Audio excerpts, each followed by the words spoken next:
It is with a profound sense of shame and a sad feeling in my bitter soul that once again I have been forced to say something positive about a video game. But there is no escaping the fact Sons of the Forest, the horror survival game from End Night Studios, is, regrettably, an exceptionally good game. In fact, I would go further than this and say that this game swept me off my feet and transported me to a mystical fantasy world full of wonder, beauty and mystery. And when extreme violence, cannibalism and dismemberment is thrown in too, well, that's just all my Christmas massacres coming at once. Figuratively at least. Sons of the Forest is the sequel to the highly acclaimed game The Forest. It's a first-person survival action horror game where you battle the miserable locals, mutant beasts and the very elements themselves in order to survive long enough to unlock the dark secrets hidden in the depths of the caves and bunkers, whilst perving on your semi-naked companion. But maybe that's just me. And just in case you missed the best part, you get to murder people and eat them. How funny is that? Qualifications. I have not played The Forest, which was the first game. I have survived Sons of the Forest for hundreds of days. I am, at my core, a base building turtler, and when it comes to horror games, I'm an inveterate bedwetter and poopy pants man, and I pride myself on my running away skills, and hiding in a bush while someone else kills the enemy's skills. I first started playing this game in early access, and then restarted when the full release came out in February.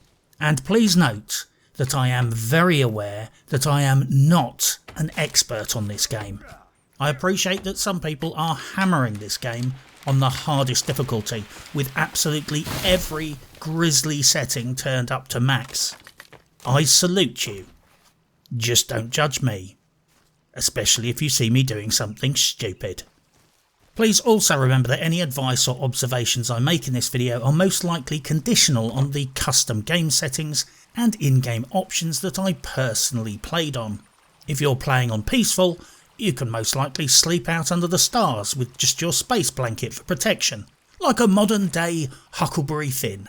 And on the hardest survival difficulties, jumping in the lake to evade an attack might give you frostbite for all I know. I don't play with all the survival settings cranked up to 11. Oh, and please be warned that there are, without doubt, spoilers in this video. I will give you a few seconds to let that sink in. There are spoilers. So what is Sons of the Forest? It is a single player or co-op, formerly early access, survival horror exploration and adventure game, which finds you stranded on a billionaire's private island / Cthulhu-esque hellscape. It went live with the full version release on the 22nd of February this year.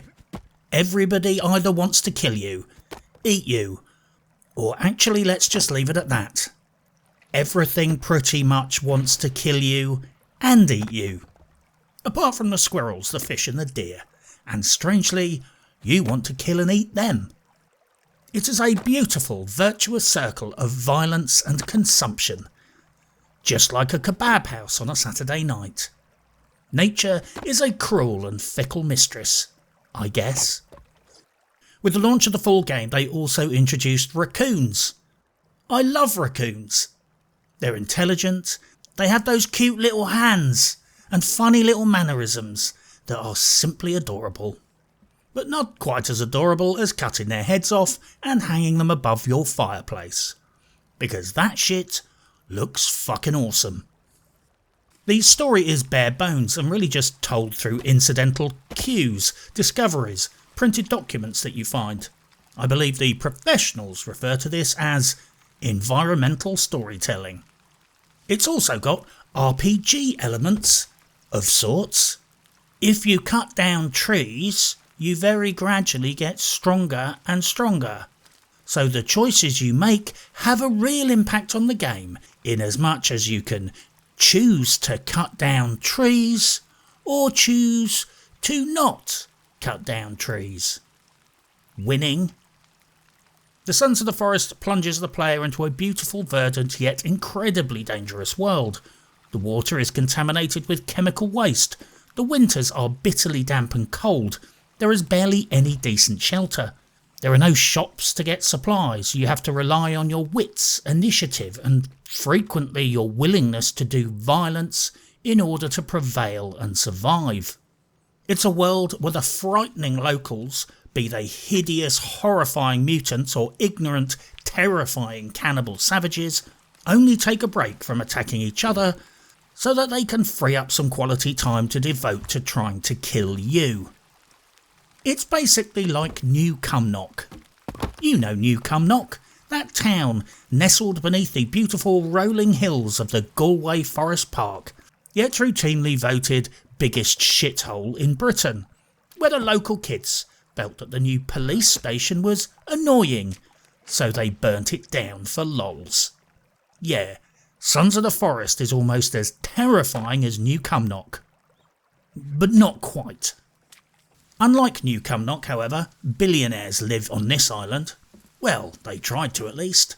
The forest is basically a non-pedo version of Epstein Island, only massively bigger and with vastly less Hollywood elites. It did have a lot of physicists, mind, although they forgot to bring the midget strippers, sadly. And in-game, just like in real life, billionaire global elites are crazy fucks, so their attempts to establish a utopian retreat on the island using strange and barely understood technology naturally went horribly, horribly wrong. You play the part of a member of an elite team of privately contracted military idiots who clearly didn't read the small print on their contracts, because you get sent in to investigate what's going on and rescue some of the elites, and it all pans out just about as catastrophically as the previous search parties. I have actually tried the co-op function on this game and it was superb. It's almost indistinguishable from the single player. Only your buddy or budettes can show up in game, and you can get yourselves beaten up by cannibals together.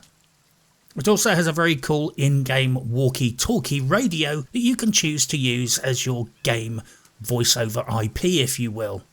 They recently added in environmentally specific sound effects to the radio, such as echo when you're in caves and muffled effects for when you're underwater.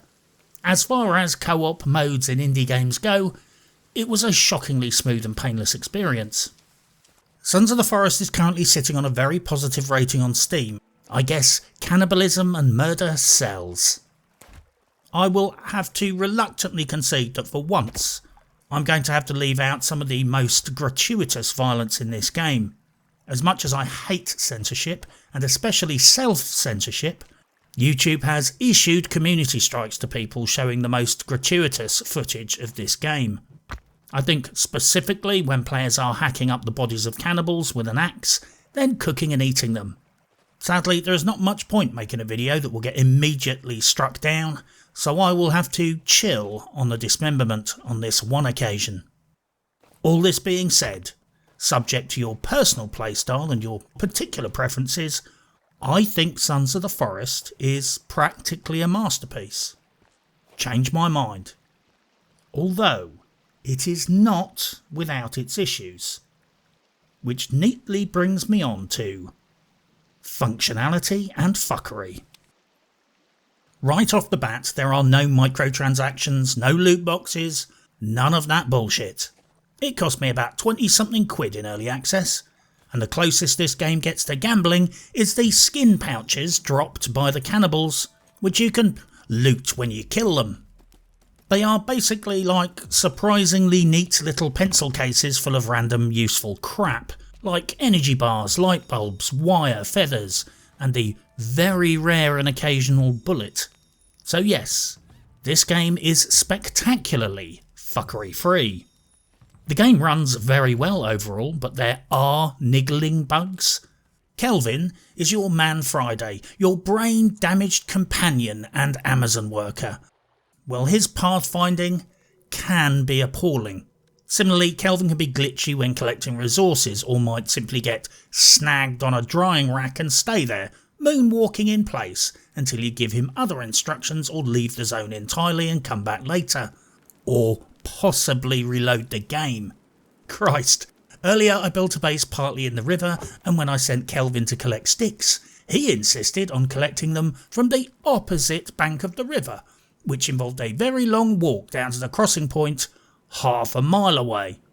And don't even get me started about how Kelvin will always cut down any tree in the worst possible direction. I shit ye not. If you're at the top of a cliff, guaranteed he will chop them all down so all the wood falls down into oblivion, and frequently Kelvin will bugger off down into the valley to try and find it. So yeah, best to chop the wood down yourself and let Kelvin pick it up. Unfortunately, Kelvin's extensive retardation does not stop there. Setting aside the fact that when I was playing earlier, Kelvin got stuck underneath my base for 10 minutes, he can also sometimes develop the very annoying habit of collecting the resources that you are collecting. E.g., you tell Kelvin to collect stone and put it in a hopper. You set up a zip line to transport it to the roof of the building you are working on. You start sending the stone up to the roof. Kelvin starts walking to the top of the roof, collecting that stone and then putting it back in the fucking hopper where this whole sorry tale began. Kelvin has professional levels of retardation, don't you know? And here is the kicker. Kelvin normally can't even manage to get up on that damn roof when I need him to. If I stick the hopper up on the roof, he'll get stuck going up there. But somehow he homes in on it like a heat-seeking missile when I just want him to leave it the fuck alone. I don't know the backstory, but clearly there is some kind of in-joke regarding Kelvin's real-life performance and the fact that they wrote this character as brain-damaged. I am not even kidding here. I've heard multiple sources say that Kelvin's brain damage is literally a video game cover story for addressing the fact that sometimes he has utterly cretinous AI. Don't get me wrong, I am very grateful for Kelvin's contribution, and as a resource gathering sidekick, I consider him essential to any playthrough and a monumental boost to my base building speed. But there is no escaping the fact that sometimes he is dumber than a box of dog shit. Maybe I'm being mean, maybe I'm being cruel, and maybe I don't understand the full complexities of programming AI characters in video games. But I speak as I find, and Kelvin is a fucking moron. Generally the game runs fine for me on relatively high settings on a slightly above average PC. I get a very occasional micro hang when travelling long distance cross country, which I assume is me moving into another cell or some such video technical buffonery. I seem to get one strange visual artefact when looking out of windows over lakes. I don't know the science, but the rendering seems to get a little bit confused about where the window edge stops and where the lighting effects begin. This only seems to happen when looking out over large bodies of water, so I'm clueless about what the fuck is going on here. The game itself is very stable. I don't think I've had a single crash. Nothing major ever seems to go wrong or glitch out that badly. It's just the little niggles that are sadly part of the game. The game certainly seems to have excellent developer support from at least my humble, superficial observations. They seem to listen to the community, but more importantly they act on it too. I mean, Ubisoft listens to the community, then they fucking snigger, and then bugger off to get a latte. During early access, when they've introduced changes that have proven to be controversial or unpopular, apparently they've responded by making some of those changes an option in the settings, so you can choose whether you want to adopt them or revert to the old settings. I'm taking a semi-guess here, but I think tree regrowth and relootable containers might fall under this category. The sticky build list in the left-hand corner of the screen needs some form of fix in my humble opinion, because sorting that out might at least make a few less players smash their face into their fucking keyboards in frustration. Every time you go to build something like a fish trap, a prefab hut or a chair, once that design is positioned on the ground, the list of required ingredients semi-helpfully appears in the corner of your screen. All good so far. However, It's only semi-helpful because if, like me, you get attacked by a giant wave of cannibals and decide to sack your plans and Scooby-Doo off to the nearest cannibal safe space down the road, the list of required ingredients stays there until the items are either cancelled or finished. And if you move off somewhere else a long way away and forget the precise location of the bloody half-built treehouse, you will spend the rest of the game trying to find it so you can cancel the build order and get that shit off your screen. It seems trivial, but it's actually quite annoying. I spent half a playthrough with a shopping list of shite gradually growing on the left side of my screen until I adopted the religious habit of only building things I knew I could promptly complete, even if that meant building a little safe haven first so I wouldn't get chased off. I'm serious, there should be some kind of proximity function or some ability to turn this off or kill items on the list. Looting spears and arrows is also a little bit of a shag. This is possibly my main bugbear with the combat in the game. A classic example of this would be you're taking refuge on your base roof. You throw a couple of spears and shoot some arrows at some cannibal fucktard and kill him because it's funny. In the middle of the scrap, his mates suddenly decide to vent their frustration on Kelvin and chase him down the road and club his head in, which is kind of funny too. You decide to take advantage of this fortuitous and absolutely hilarious turn of events to quickly jump down, run over to the corpse, grab your spears and arrows and rapidly reposition to the safety and relative cowardice of the roof before the cannibal hunting party gets bored of playing whack-a-mole with Kelvin's noggin and come back for a slice of you. Well, that's the plan at least.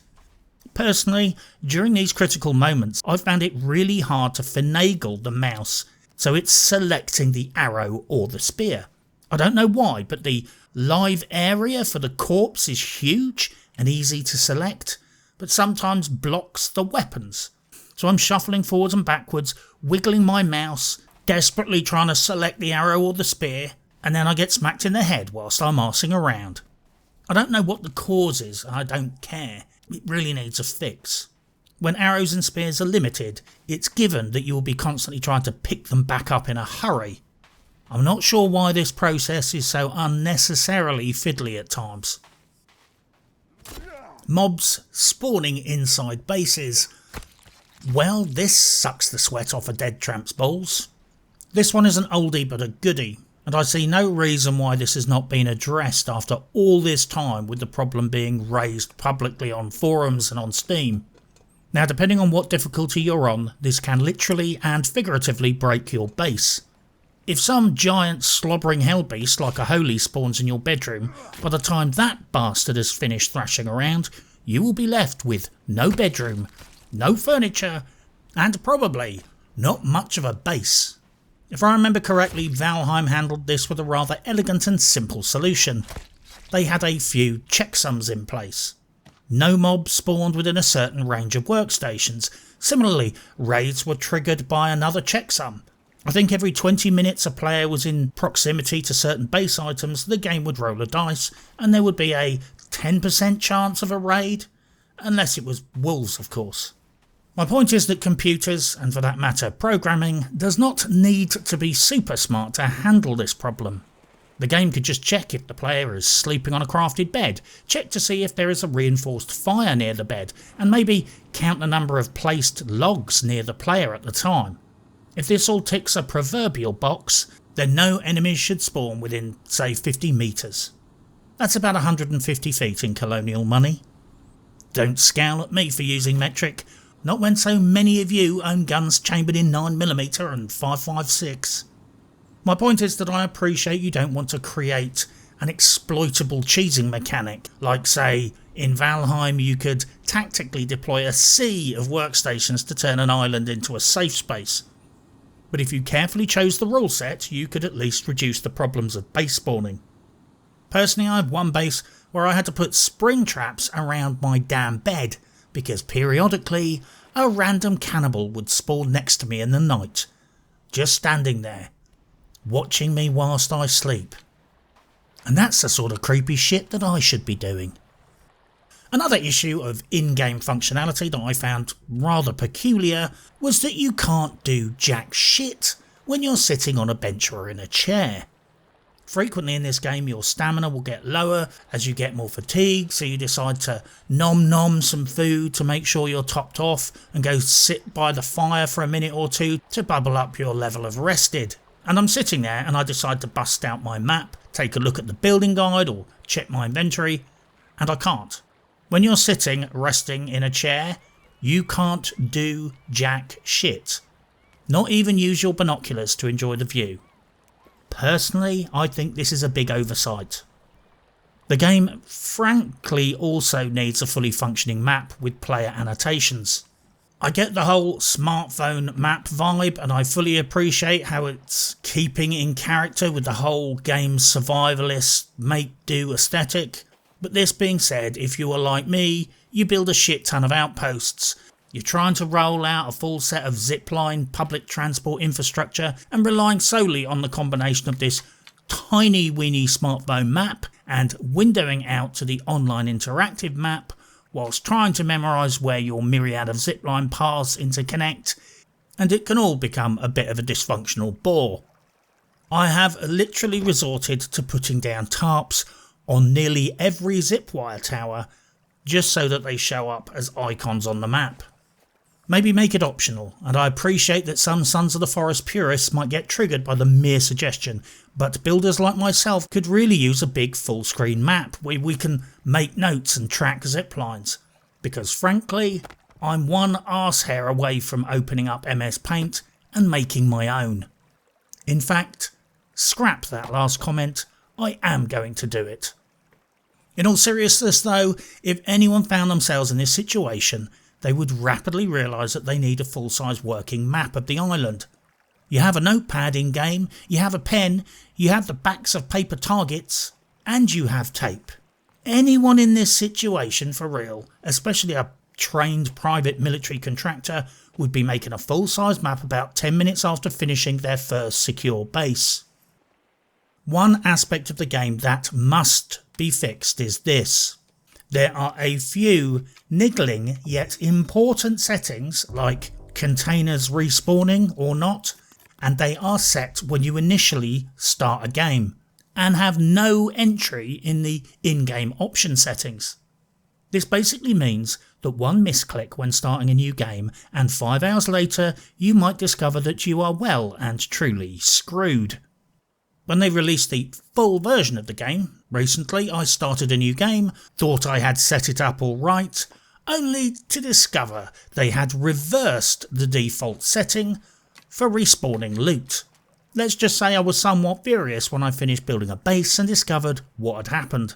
This shit needs to be either put in the damn option screen or easily editable. As it is, you need to go deep into your app data files, and currently my version of Windows is refusing to let me edit the damn file. This is basic arse bitch levels of quality of life, and quite why this common issue has to be such a monumental shag is beyond me. Seriously, it's like someone came along and arbitrarily stuck half the game's options in the option screen and fucked the other half down a rabbit hole of your gamesavedata.json file, stuck a fucking padlock on it and then squirted some super glue in the key slot just to make your play session just that extra bit infuriating and miserable. It is a bit ridiculous really, because to change certain settings on a live playthrough requires IT support levels of Windows 11 knowledge. There is a reason why one of the most common information searches for this game is, how can I change X setting mid-game? The developer has really listened to the players on nearly every other aspect of the game. Maybe they're ignoring this issue out of spite. I don't know why. I don't care. But please fix this. Get everything into the in-game settings. Naturally, with the full release they introduced a lot more content. I won't bore you with a full before and after, but suffice it to say there is more cutscene stuff, more voice acting stuff, more enemy stuff and lots more recipe stuff. Basically, they added a bunch of extra stuffs. And also notably added some functionality improvements like a GPS map on the golf cart, a launcher for the hang gliders, which are now foldable and portable, so you don't have to cart the damn things up a hill in order to launch them, which kind of rendered them practically pointless as a mode of travel. And obviously, and most importantly, they added raccoons. Delicious raccoons. There is no escaping the fact that this game has relatively trivial yet niggling bugs. I didn't really notice them at first, but as you start to realise the difference between you not understanding stuff and stuff that actually is a bit balked, you will start to see it. Now, none of these were game breaking in the slightest, just really representative of the sort of issues that come along with most indie games. Virginia will give me a little gift sometimes, popping it down on the ground, and it could vanish.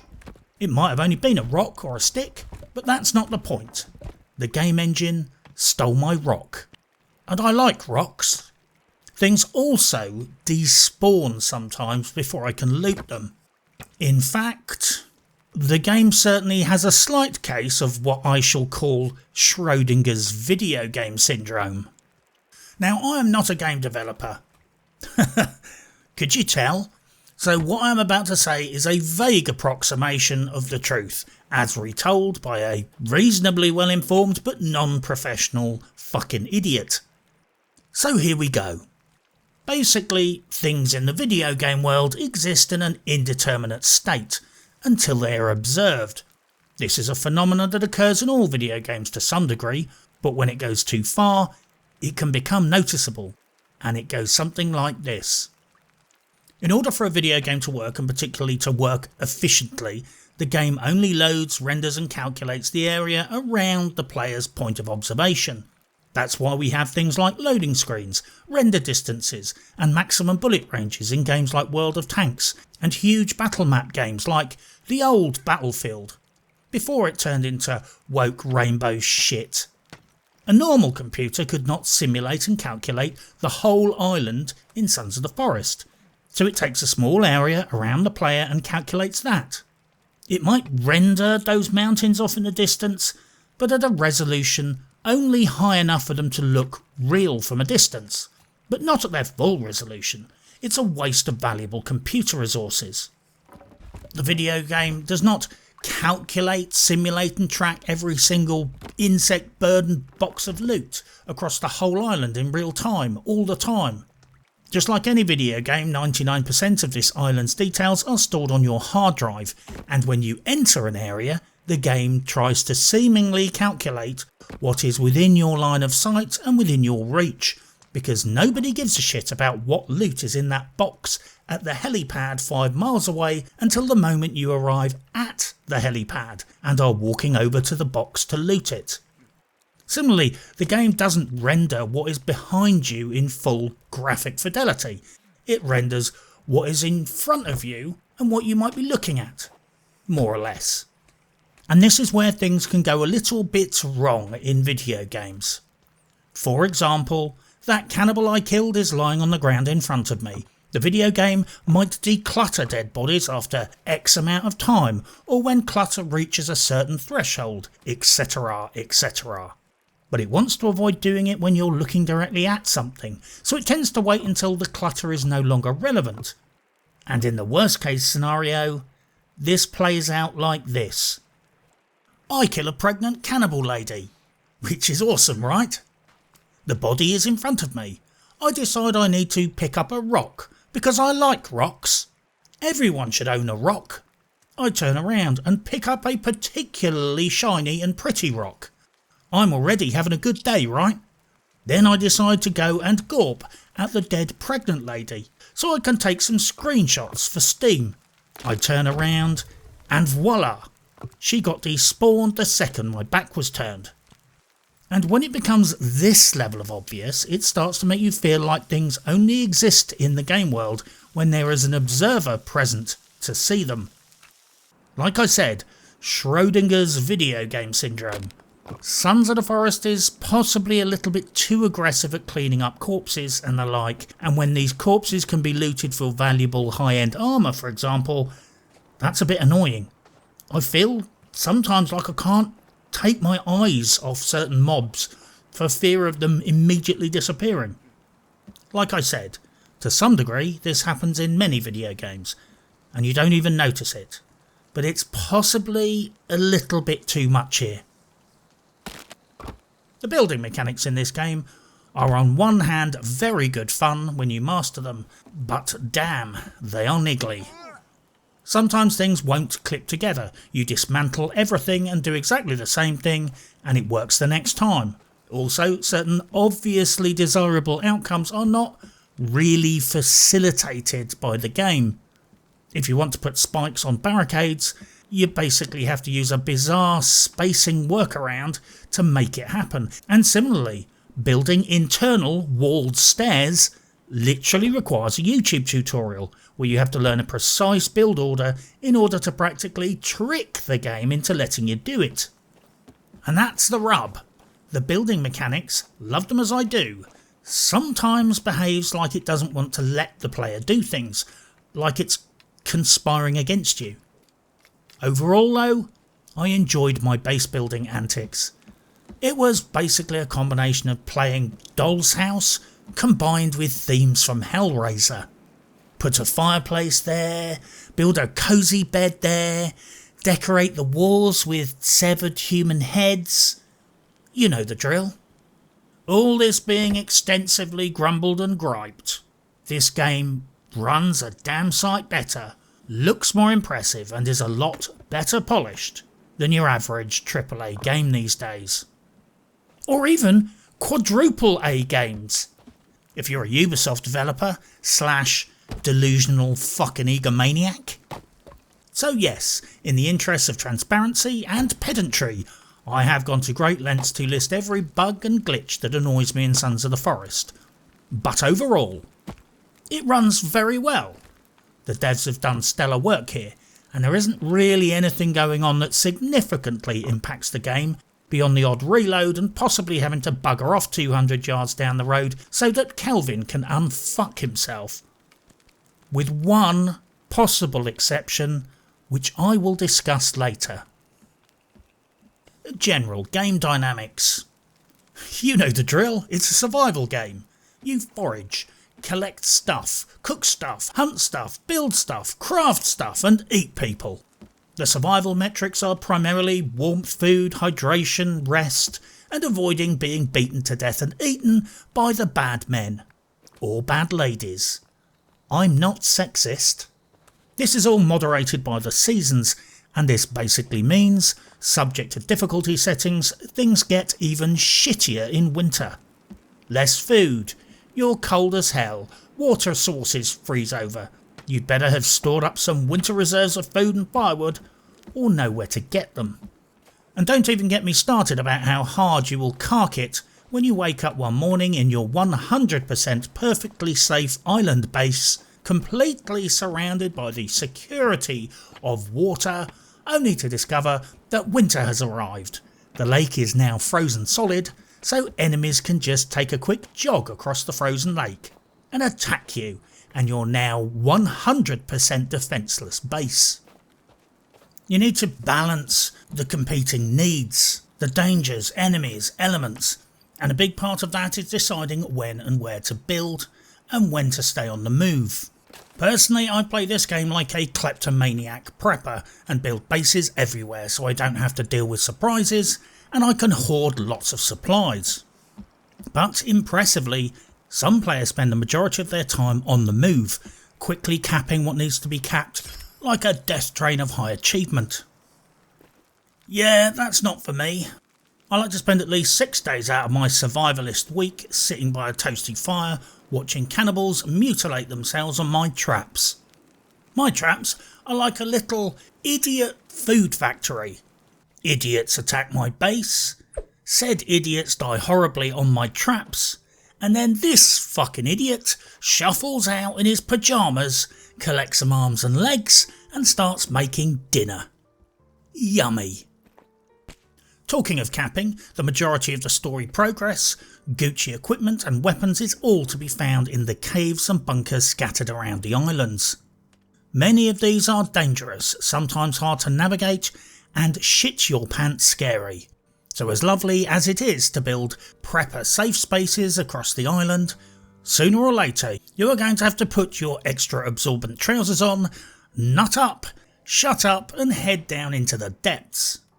Trust me when I say I have procrastinated about this plenty of times whilst I kidded myself about how much armour, batteries and ammunition I really needed to stockpile before I went down there. If you play your cards right, you get to keep your two companions. Kelvin, who is very literally your own pet cretin, and Virginia, who I guess is very literally your own pet mutant girlfriend. She shows up wearing nothing but a paper-thin swimming costume and likes to walk around with hard nipples during rainstorms. Who am I to criticise the creative decisions of the developer? FYI, Virginia is, by my standards at least, the ideal girlfriend. Setting aside the fact that she has 3 arms and 3 legs, just imagine the possibilities. More importantly, she's a mutant, she's violent, she brings me squirrels to eat. Where can you meet girls like that? There is a clear hierarchy with the building. This is worth paying attention to. First off, you need sticks. With sticks you can build fire, and holders for other resources. Then you need logs, which you can get Kelvin to stack in the holder you built with the sticks, unless he's having a wig out. Because you have logs, you can now build a little shack and make firewood for the fire. You can make holders for rocks, which you can use for reinforcing your campfire and making spike traps. Then you can make some fish traps to catch your little fishies for supper, etc, etc. All the way up to the point where, thanks to judicious looting and good luck with what you find in the supply boxes, you are setting up solar panels, installing wiring and electrical lights, and generally turning your little shack into a mansion. But it all starts with sticks, and works its way up from there. Naturally, this game has weapons, because weapons are fundamentally good. You get a few default tools, and the hatchet is a serviceable skull splitter early game. You can craft some very handy improvised kit, but ultimately the serious action starts when you finally start going into the de facto dungeons and begin capping either the decent weapons or the tools to get them. As with any good combat game mechanics, and real combat mechanics frankly, there is an eternal duality of melee versus ranged. Melee weapons are very effective and don't require ammunition, but using them puts you at massively greater risk of injury. Meanwhile, ranged weapons allow you to harm the enemy whilst crouching safely behind your defences, grumbling something about how it's not cowardly to hide up here whilst Kelvin is getting the shit beaten out of him down there. 9 AM day 1 you can craft a shitty bow and even shittier arrows, and also my personal go-to favourite tool for conferring optional extra orifices, the crafted spear. Do not underestimate the humble spear. It only costs PVC tape and sticks. The tape shits from the sky and sticks are free. And whilst it might be a bit weak in direct melee, when thrown it seems to be a beast. It will take out some cannibals with a single headshot, and many with a couple of body shots. And single body shots will at least down some cannibals, allowing you to move in swiftly with an axe and immediately sign them up for your mandatory organ doning service. Or perhaps the correct term here is organ dining service. Do note however that on the harder difficulties, and by that I mean normal and higher, cannibals eventually start rocking up wearing armour. Some of this armour can resist a lot of crap arrows and spears, so either try and hit them in the soft parts or get used to the fact that it requires a fair bit of work to down the tankier mobs. As you progress through the game you will find and hopefully loot lots of other weapons too. Some are devastating in their lethality, whilst unfortunately suffering a paucity of ammunition. And here is the rub. A fully upgraded revolver, the sniper rifle and the shotgun are top shelf slaughterhouse weapons, but snaffling enough ammo to use them with any degree of regularity is another issue entirely. Every single bullet counts. I literally built a tower in the middle of a specific cannibal base, set up a zip line to it and surrounded it with traps just because I knew that 1 to 3 rifle rounds spawned there every so often. Ammo in this game is tight. And at this point I should really mention a very significant game option. The ability for loot in containers to respawn. This is a very literal game changer. I'm a builder and frankly want an easy life, so I have this set to on. If it is set to off, literally everything you find is it. No redos. There's no farming ammo on the beach for 2 in-game weeks until you have 100 rounds. Once you loot those 3 bullets, that's it from that container for the rest of the game until you find another loot location somewhere else, where you might find none. You might get 1 or 2 on very rare occasions as drops from cannibals, but basically no loot respawn means a massive reliance on melee weapons and recoverable arrows because the bullets won't last long at all. Personally, my philosophy is save the bullets for when you're carking your skiddies in dark and dangerous caves or clearing out mutant infested bunkers. In fact, I try and save and stockpile all the good stuff for my dungeon diving escapades. When you're outside, either run away, let Virginia go full mutant Karen on their barely covered arses, or make like Scooby-Doo and dash up your nearest trap infested building and let your traps and spikes do the work for you. I mean, why have a dog and bark yourself, right? The compound bow and specifically the crossbow become a rather nice halfway house when you eventually find them, because you can enjoy all the benefits of a ranged weapon, but you can also loot your arrows and bolts after use and make more at a 3D printer. I personally found them to be better close range weapons however, because winging arrows off into the distance at some random deer is a surefire way to lose the bolts in the scrub. Overall, the weapons and combat in the game is satisfying, visceral and very well considered. Nearly every weapon has its own place, use case and pros and cons. It's all very nicely done. The armour system is a bit fucking odd though. You either fabricate or loot armour sections which you then apply to your body. As you take hits, they wear out directly and your overall armour level reduces. I do appreciate armour in real life wears out, but the way it rapidly wears out per hit here makes it feel a bit like armour is just like any other consumable. You have your health bar, you have your armour bar, and you need to keep doing stuff to keep them topped off. In a weird way, your armour bar is essentially like a secondary health bar, sitting between enemy damage and your actual health bar. I mean, you get used to it, it's just I'm a bit more into the notion of making top shelf armour, putting it on and getting permanent damage mitigation. I play with loot respawn on, so I'm not ever short of rope, but it's worth considering that making bone armour uses a lot of rope, and if you don't have respawning loot, there is a finite amount of rope on the map, and considering bone armour can get wrecked by 1 or 2 hits, you will burn through that shit faster than a meth addict's bag of rocks. So how does Sons of the Forest actually play out as an experience? You see the game on Steam and think, ooh nice, an exciting survival game with hints of horror. That would be perfect for the family to play together. You fire it up and after a short flight you land on the island, duly picking up your new toys, like one of those really shitty Amazon survival hatchets with a synthetic handle, and just like any normal person you immediately think, what the actual fuck is that?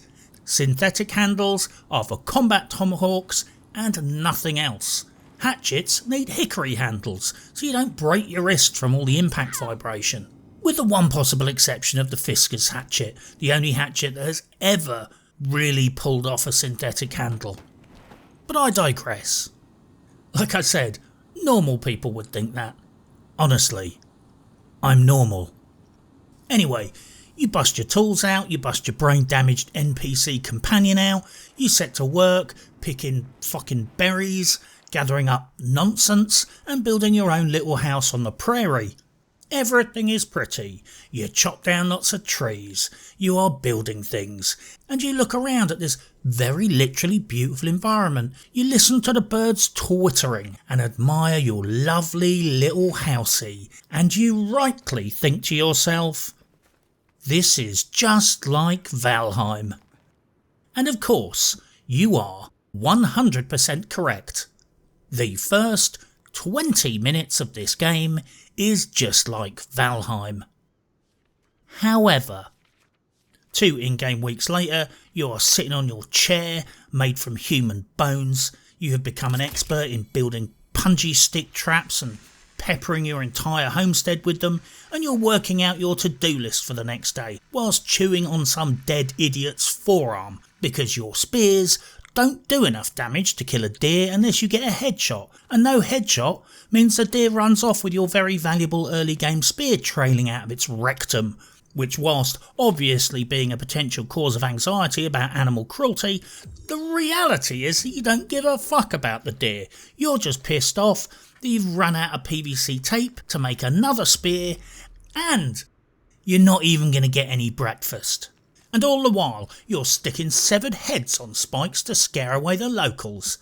Only deep down, you have to admit to yourself that really, you're just doing it for the decoration. Because you actually want the locals to show up so that you can kill them and then eat them. Sons of the Forest is like Valheim in the same way that Interview with a Vampire is like 30 Days of Night.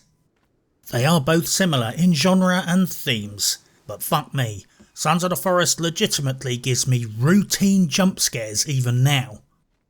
But before anyone loses their shit because I'm making Valheim comparisons, I feel compelled to say this.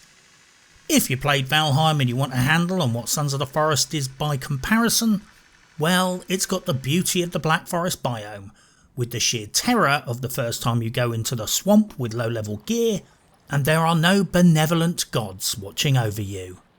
All the nice gods have abandoned this shithole. The game does admittedly involve optional cannibalism, so naturally this might present certain moral quandaries for players. The way I personally handled the ethical dilemma of engaging in cannibalism in a video game is to rely on an age-old philosophical quote that I draw on regularly. Yummy yummy in my tummy. Look, these ingrate fucking savages will eat anything. They want to eat you.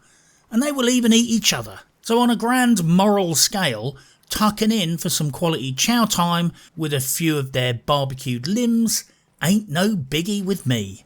In fact, very quickly the sound of cannibals attacking my base and hurling themselves against my extremely overbuilt and overdesigned traps and defences frankly became like a dinner bell for me.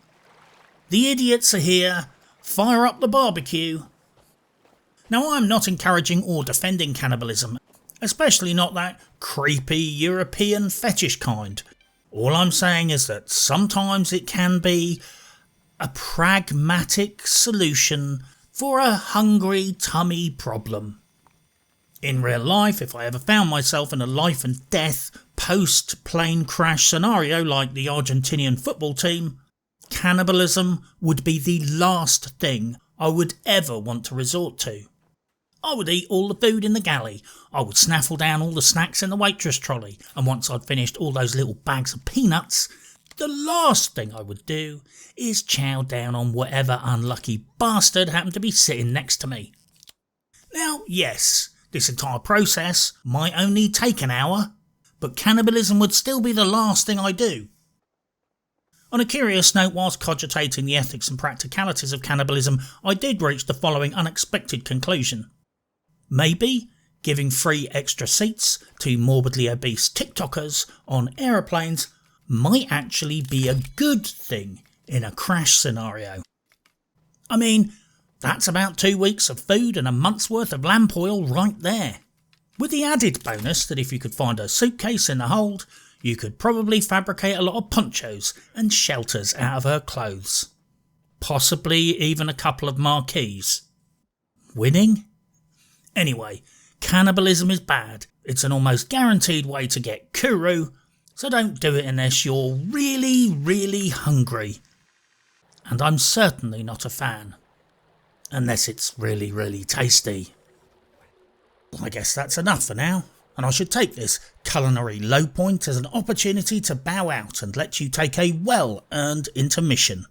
Besides, I need to get into the habit of making sure my videos come in at under 1 hour duration, so I can get ready to move to another platform when YouTube finally admits it's fully signed up to Agenda 2030 and flings all its dissenting voices under the train of inevitable censorship. But don't get too excited, I will be back directly with part 2. It's finished and everything. In part 2 we will be discussing why killing people is funny, advanced murderising base defence strategy, and why you should always build your base slap bang on top of a flowing stream. Just roll with it. It will all make sense eventually. But for now, good luck and happy hunting.